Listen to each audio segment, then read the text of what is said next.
You know that feeling, right? That moment when your alarm blares or you're staring at that really tough email. Or, you should speak up in that meeting maybe. But instead of moving, you just kind of freeze. Yeah, totally. Stuck. Exactly. It's like this invisible hand just holds you back. Yeah. Glues you to the bed or the chair or just keeps you silent. And that little spark, that intention you have. Gone. Yeah. Swallowed up by like overthinking or doubt or just inertia. We've all been there, caught in that mental quicksand. Yeah, watching opportunities just sort of slip away. It's a really common struggle, isn't it? This fight between knowing and actually doing. Definitely. So today, in this deep dive, our mission is to, well, peel back the layers on a really remarkable and honestly surprisingly simple solution. Okay.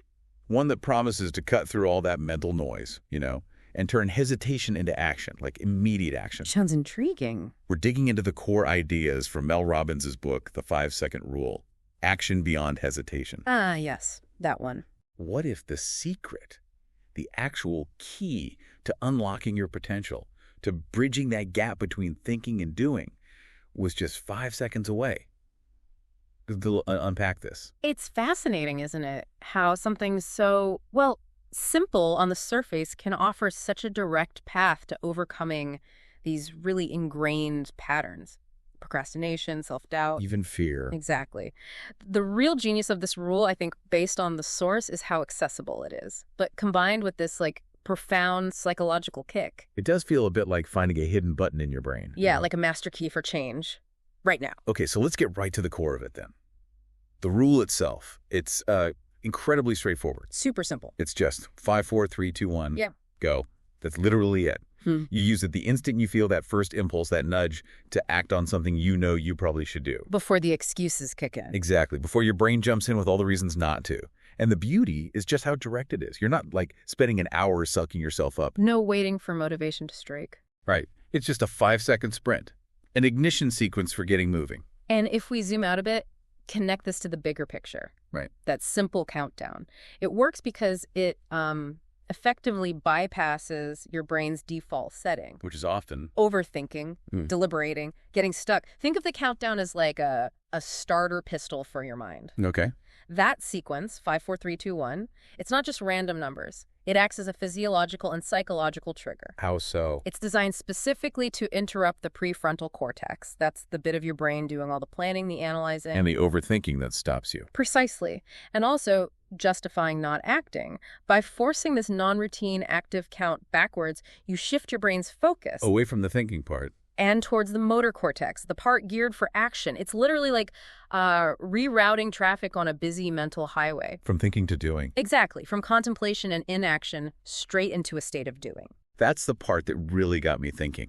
How does this simple counting thing actually, hijack your brain so effectively? Yeah. It sounds almost too easy, like a magic trick. But it seems like there's real mental cleverness behind it. For someone who's maybe tried loads of self-help stuff. Yeah. What makes this stick? Well, I think it's really about disruption. Disrupting a pattern and redirecting your focus. Okay. So by forcing that immediate action when you hit 1, you're actively training your brain. Training it. Instead of letting it get bogged down in excuses or fear or that sort of analysis paralysis we all know. Oh, yeah. You're redirecting its energy straight towards starting initiation. Right. And the really crucial insight from the source material is this. Procrastination isn't who you are. It's not your identity. It's a habit. It's a habit. Exactly. Yeah. And habits. They can be broken.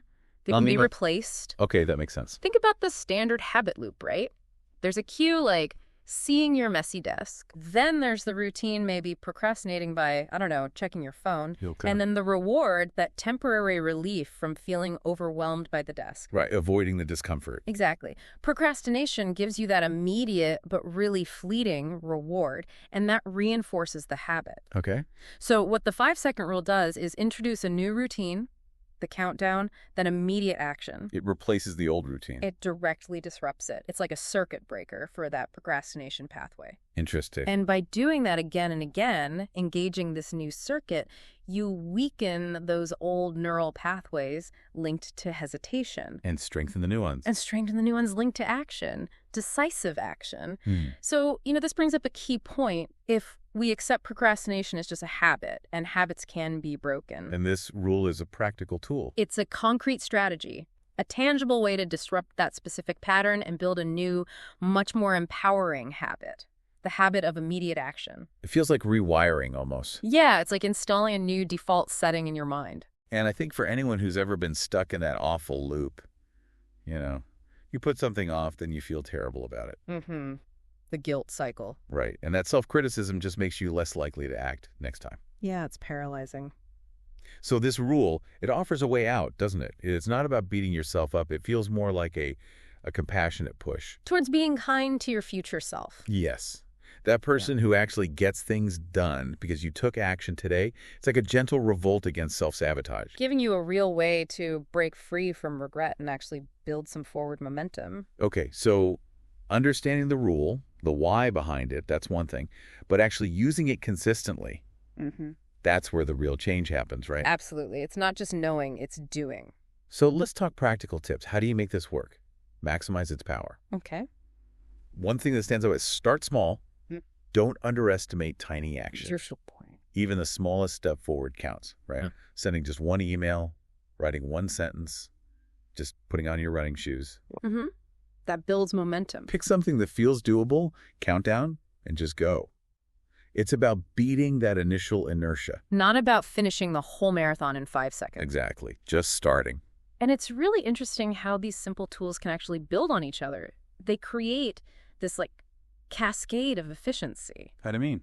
Well, the source material really suggests combining the 5-second rule with other known productivity techniques to amplify the effect. Create a whole system for yourself. Like what, for example? Okay, so take the 2-minute rule, popularized by David Allen, right? Getting things done. Right, if it takes less than 2 minutes, do it now. Exactly. To stop it cluttering your mind or turning into a bigger thing later, this fits perfectly with the 5-second rule. Ah, I see. Use the countdown to just tackle those quick tasks. Yep. 5, 4, 3, 2, 1. Respond to that message. 5, 4, 3, 2, 1. Put the dish away. No second thoughts. Okay, that makes sense. What else? Another powerful combo is with the Pomodoro technique. The timer method. 25 minutes on, short break. That's the one. Developed by Francesco Cirio. You can use the 5-second rule to actually start your Pomodoro session. To push past that initial resistance to focus. Precisely. 5, 4, 3, 2, 1. Dive into that work block. And then maybe when the timer goes off, you use it again to actually take the break. Or to resist checking your phone if you need to keep going. Or to resist checking your phone. Right. Together, these aren't just isolated tricks. They build a framework, a whole system for consistent action and deep work. Not just random bursts of activity. No, it's about building a structure that actually supports your intentions. Exactly. It's about building that system for consistent movement, turning intention into, habit. And speaking of consistency, another key tip seems to be practice makes progress. Yeah, not practice makes perfect. Progress. Right.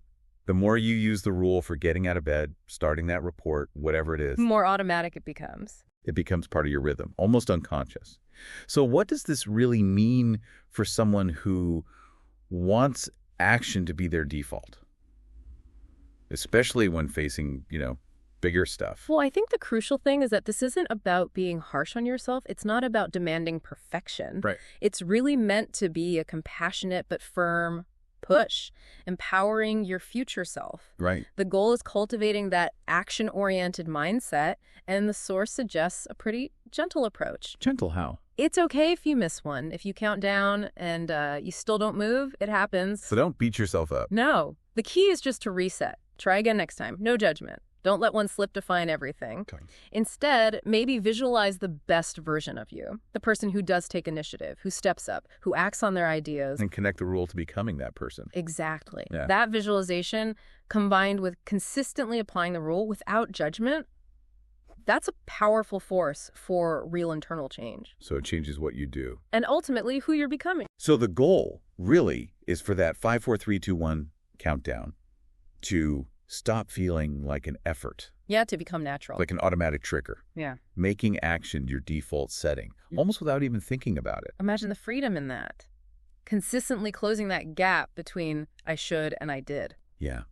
So as we wrap up this deep dive, the core message feels really powerful. Change doesn't happen just by thinking about it. Thinking is easy. It happens when you act. And the 5-second rule, it isn't just some productivity hack. No, it's more fundamental. It feels like your personal starting gun.